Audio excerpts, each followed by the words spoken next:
I got to check out the first 10 turns of Boris Todbringers' campaign for the Warhammer 3 End Times DLC, and I'm here to tell you all about the new mechanics, units, and more, so let's dive right in. This is our first look at Toddy's campaign selection screen, and would you look at that, not a single leadership aura in sight. Instead, we have mention of his Great Temple of Ulric mechanic, his starting legendary hero Emil Valgeir, and reduced upkeep for Cult of Ulric units, which we'll take a look at later.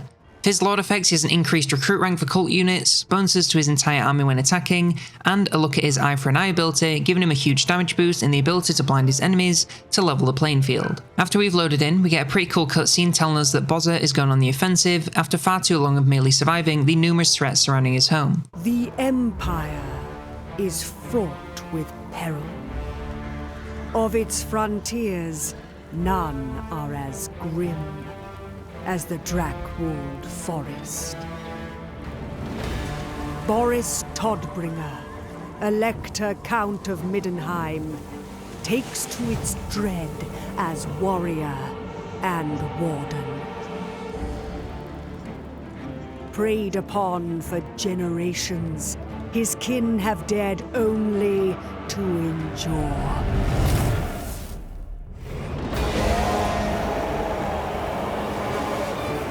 This will no longer stand.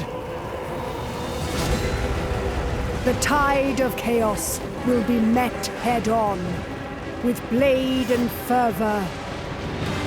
He vows to protect Ulric's sacred flame. Sworn to the wolf god, Middenland goes to war.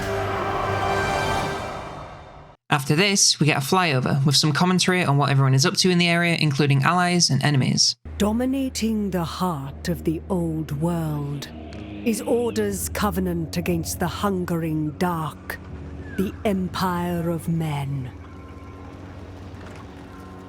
Theirs is a struggle helped by faith, gunpowder and steel, as well as the charnel magic of those willing to dabble in taboo.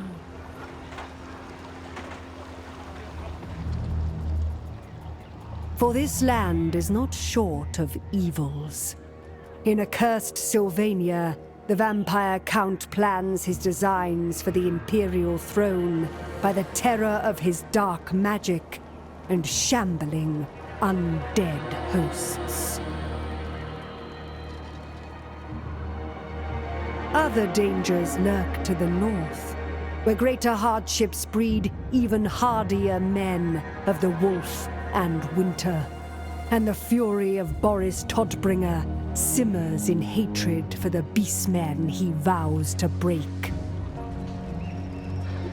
Despite its imperfections, the Empire stands strong against the encroaching forces of destruction. Time will tell whether Karl Franz can unite the provinces and hold them from the brink, or otherwise, let monsters inherit this grand realm.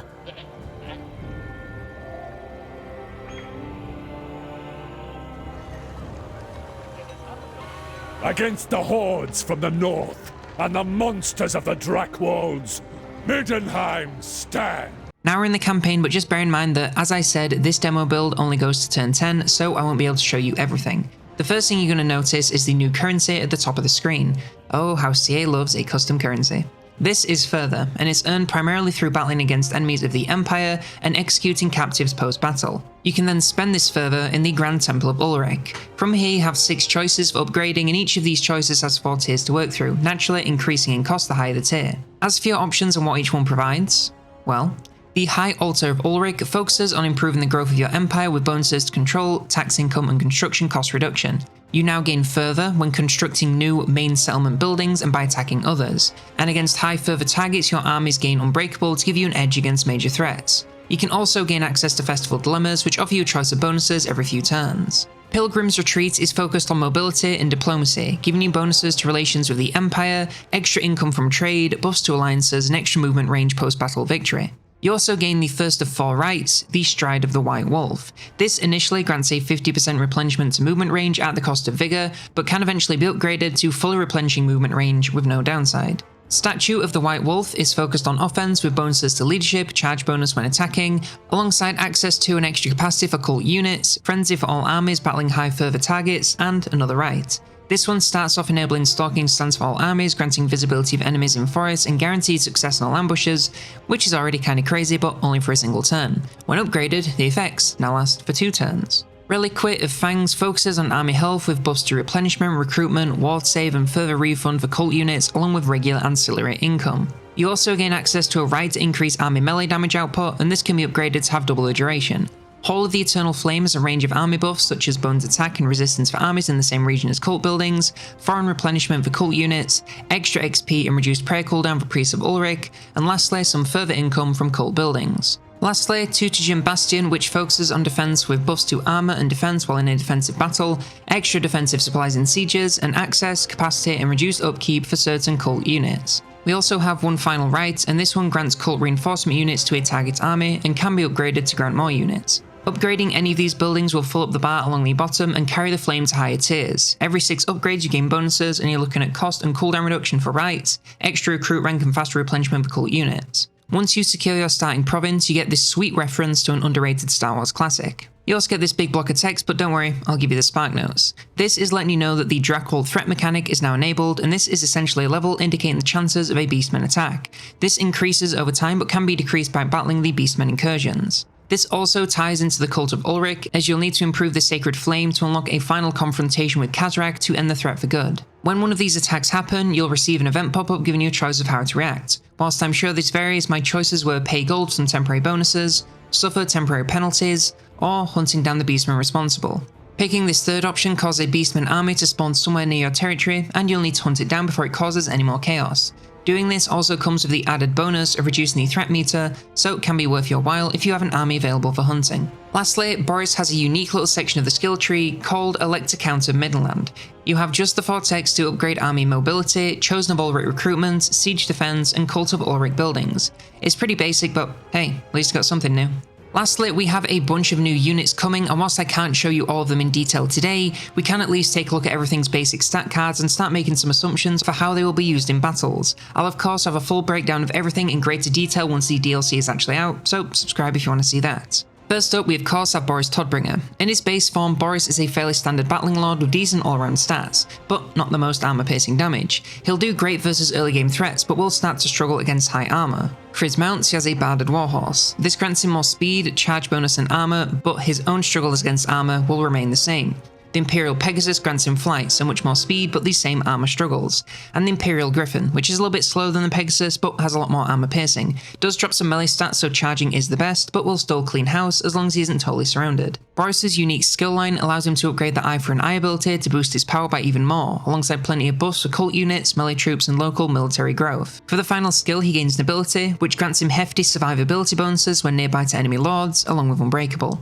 He starts out with the Hates Beastman skill to empower his own damage when battling against them, and can massively increase the capacity of regiments of renown, giving you access to even more powerful units. Emil Valgeir is a very strong melee fighter with great melee stats and excellent armor piercing damage, especially for a turn 1 hero.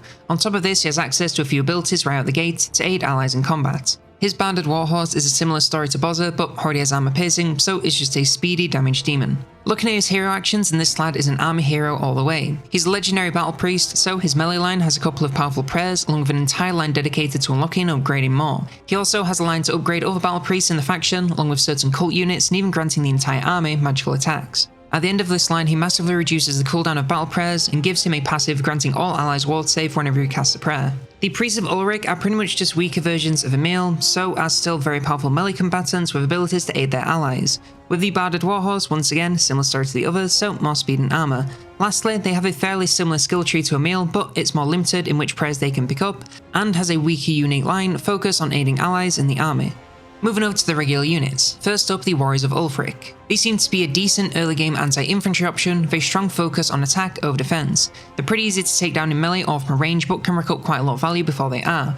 Probably work best as an auxiliary unit rather than your main front line, as the weak defenses can come back to bite them. They do gain bonus damage and speed based on how many units are wavering nearby, so if you can set off a chain route, they'll get a tasty power spike. Wolfkin are pretty much the great weapons version of the warriors, but drop the anti-infantry bonus. They now have respectable armor piercing damage and the same attacking focus with very little consideration for defense. They're still very easy to take down, but will get plenty of kills on the way. They have the same leadership-based passive along with Frenzy, so focus on keeping them confident and enemies scared for the best damage output possible. The Todbringer Guard are a slightly more sensible unit that still has excellent damage potential, but also some sort of defense. They have very high armor and great defense, so a little harder to take down as long as enemies don't have armor-piercing missiles. Their damage is armor-piercing and sundering, so they will cut through even the toughest armor with ease. Their one downside is the slower speed, so position them well in advance to avoid being caught out.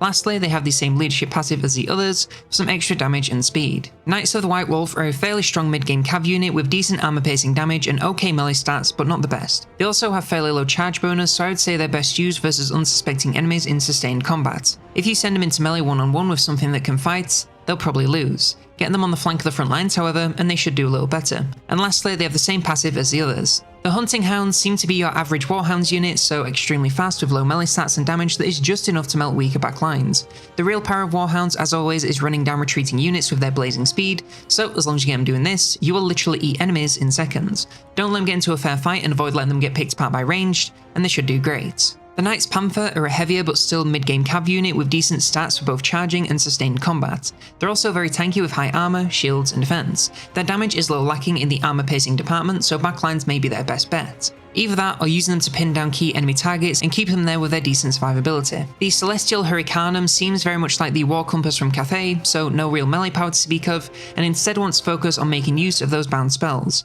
You have a Comet for explosive power, escalating damage in an area, and lightning bolts alongside a boost to nearby allied attack and power recharge rate. You want to keep it behind your front lines and nearby to your casters to maximise everything on offer. We also have a few regiments of renown. The Hounds of Ulricsburg are Hunting Hounds. They get some boost to attack along with Encourage and Fear, making them a great leader for harassing enemy backlines and breaking them even faster. The Fellow Wolf Brotherhood are Knights of the White Wolf. They gain more speed and charge bonus, making them a lot more viable. They also gain the Berserk passive, granting them increasing melee attack and resistance the longer they're in melee, with the slight downside of Rampage, along with the Unyielding attack, to ensure their attack stat can never be lowered. And lastly, the Order of the Axe Todbringer Guard. These gain huge melee stats along with bonus versus infantry, making them into real frontlines powerhouses for both attack and defense. And for now, that is everything we have on Boris's campaign in the End Times DLC. I'm not allowed to give you any opinions at this point because this is all still early access, so let me know what you're thinking so far in the comments below, and I'll watch ominously from a distance with a neutral expression. Be sure to subscribe because I will of course be covering everything Total War coming over the next few weeks and months, and it's looking like it's finally going to heat up real fast. Lastly, if you want more Warhammer 3 content whilst you wait, how's about checking out this video for the worst campaign for every race in Warhammer 3.